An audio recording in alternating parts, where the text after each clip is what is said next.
Hi everyone, Aaron here for Zolotech. An iPhone continues to gain popularity, but some iPhones lately seem to sell a lot better than others. The Pro iPhones have always been quite popular since their introduction, but right now there are iPhones in Apple's lineup that just don't make sense. It seems to me that Apple has a problem, and while I'm obviously not in charge of Apple, there are things I would like to see Apple to do to turn this around to the days of their admiration and excellence. Last year and the year before, Apple seemed to be concerned about the sales of the iPhone 12 mini and 13 mini. This year, sales of the iPhone 14 Plus are lower than expected, and enough so that Apple seems to be worried according to many reports. With the introduction of the iPhone 12 mini and 13 mini, Apple made a very niche group very happy, and they were very vocal about their love of the smaller phone. I know multiple people who did not upgrade this year to iPhone 14 because they didn't have the mini size. Two of them are my own mother and one of my brothers, and videos on iPhone mini seem to do very well, as many people seem to be very passionate about finally having a smaller iPhone again. However, for some reason, Apple this year decided to get rid of the mini and instead make a Plus iPhone. That's not necessarily a bad thing, but doesn't make sense for most people. The iPhone 14 Plus is similar in size to the 13 Pro Max, but lacks the 120Hz display. It doesn't have the dynamic island of the latest phones, and it only has two cameras, but costs $1,000 or so, and is basically a dumbed-down version of this iPhone 13 Pro Max, but for a similar price. It seems to me Apple has a problem of oversaturation of devices and no longer offers the simplicity, sleek design, and scrutiny over every aspect of the design they were once known for. With the original iPhone, we had just one model with multiple options for the amount of storage. We had 4 gigabytes and 8 gigabytes like this one. We had one simple singular design, and it was really obvious which one to choose when you went in the store. You picked this one or you picked this one with different storage options. And this one does work, but you'll see it keeps going low power because it doesn't really hold charge very well anymore. It needs the battery to be swapped. But with the iPhone, we had the simplicity of basically one model. And that still continued up until iPhone 5 pretty much. So we had the iPhone 4, but this time we had it in white or black. The same is true with the iPhone 3GS, and you just pick one model with your storage options. Everyone gets the same features, everyone gets the same great update that year, but you just get the latest iPhone or the previous generation at a discounted price. We also gained, with the iPhone 5 and 5S, we then got the iPhone 5C. The 5C was a third offering, and many reported that it didn't do that well. However, I know quite a few people really loved the 5C. They liked the plastic design, the plastic back, and some people preferred the plastic of the iPhone 3G, 3GS, and then the 5C. It offered everything of the iPhone 5, but didn't have Touch ID. And you'll see this one still works. It's on iOS 10 and has the old control center, as you can see there. So I think this was great for some people. This was used heavily by my daughter at the time, and is something that was really simple in the lineup. It was the third offering of iPhones. With the iPhone 6 and then 6S, we finally got a couple of size offerings where we had the regular size and then the plus size for those that even wanted more battery life and just a larger display overall.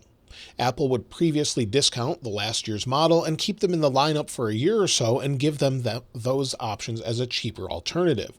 And so I thought that was a great way for them to continue to do things over the years. As time went on, Apple brought back the beloved design of the iPhone 5 with the iPhone SE as a cheaper, smaller alternative phone that many people loved because of its size.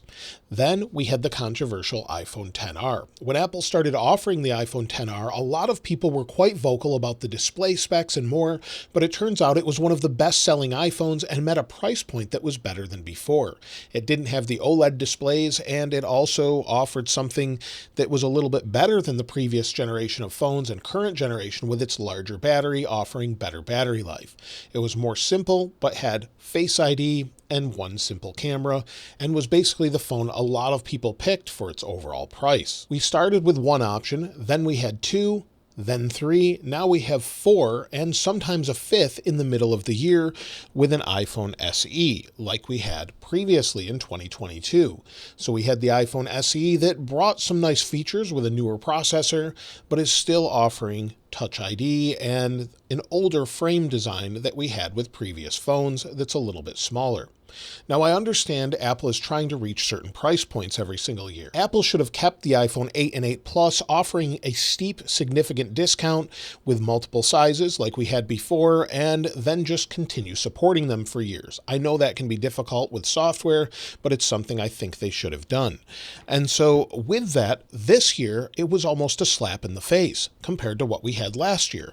iPhone 13 and iPhone 14 are incredibly similar. With the iPhone 13, we had the A15 Bionic, and with the iPhone 14, we had the A15 Bionic. That would explain why you're not going to see significant sale changes, as people would just buy last year's phone at a steep discount. This year, I think it was a really bad idea, and I'm sure some of that had to do with the overall chip shortages going around, but that's something that I think was really unnecessary this time around, and Apple should have just gotten rid of the 14 and 14 Plus, offering the 13 and the 13 mini at a steep discount, and maybe even keeping the 13 Pro Max at a steep discount as well. In the future, here's what I would like to see change for 2023. Now, Apple already has their plans in place. This isn't going to change their mind, but this is what I would like to see change. I would like to see Apple offer just 3 options. I think the mini should make a comeback for those that are enthusiasts and that absolutely love it. I then think we should have a normal size iPhone, a regular size, and then a Pro, all with the same features, all of them having similar overall camera experiences as long as it can be fit in the body of the phone, and all offering the same sort of things such as the dynamic island. Give all of the features to the latest phones, making them all much easier to program for, having similar feature sets, and also offering less choice to the customer, making it a simplified experience when you go into the store. Just like with the Apple Watch this year, we have the SE, we have the Series 8, and we have the Ultra. I think we should have the same for the iPhone, for the Mac lineup, and everything else. When Steve Jobs returned to Apple after he had left or been pushed out of Apple, he came back, drew a 4-grid option, and said we're going to have a regular model and a Pro model of our Mac, and that's the laptop and the desktop. That's it. We're not going to have anything else. I would like to see a simplified option for iPhones and everything else. You could walk into the store, say, I want the latest phone with all the features, pick which size you want. That's it. And then additionally, with the Ultra, maybe because of its larger size, you would have that significant battery increase and maybe an additional camera or something like that, just because you could fix it. Otherwise, give the same features. That would only be beneficial for the customer, of course, making it simplified, and simplified for iOS as well. With the complexity and additional features of iOS, Apple's actually added a ton of complexity, not only to the features, but also to the underlying code.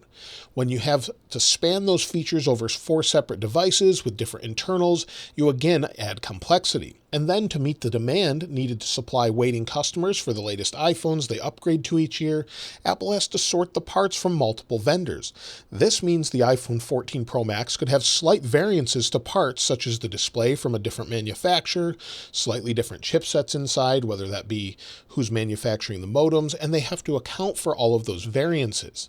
This complexity is multiplied significantly for software engineering working on drivers and iOS as a whole. If Apple could simplify its lineup by just one phone every year or so, it reduces complexity by potentially orders of magnitude, and I think that makes a lot of sense. Now, of course, I'm not in charge of Apple. These are just my opinions, but I think it would simplify Apple overall as a whole, bringing them back to a point where you walk into a store, say, I want the latest phone, and no matter which one you get, you're not missing out, other than maybe increased battery life just because of its overall physical size of the battery. That would really be something I would love to see Apple do again. They were known for years for simplicity. These videos actually help people figure out which phone to get because it's become more and more complex. And while I enjoy making the videos, it does seem to be getting a bit much when there's so many combinations of phones this year. For 2023, there are 8 different phones that Apple offers new. Bring that down to 5 or 6, and that would be much better for the customer, with a few of them being older and then most of them being newer. Let me know what you think about this in the comments below, and for 2023, I'm really hoping Apple changes at least some of this, maybe to 3 phones or less. Let me know your thoughts about that, what you would do if you had the option, and what you would do with iOS as far as that goes. Would you want 2023 to be a year of stability and just fixes, or do you want additional features? I'd love to hear from you in the comments below. If you'd like to get your hands on this wallpaper, of course, it'll be linked in the description as it always is. And if you haven't subscribed already, please subscribe. And if you enjoyed the video, please give it a like. As always, thanks for watching. This is Aaron. I'll see you next time.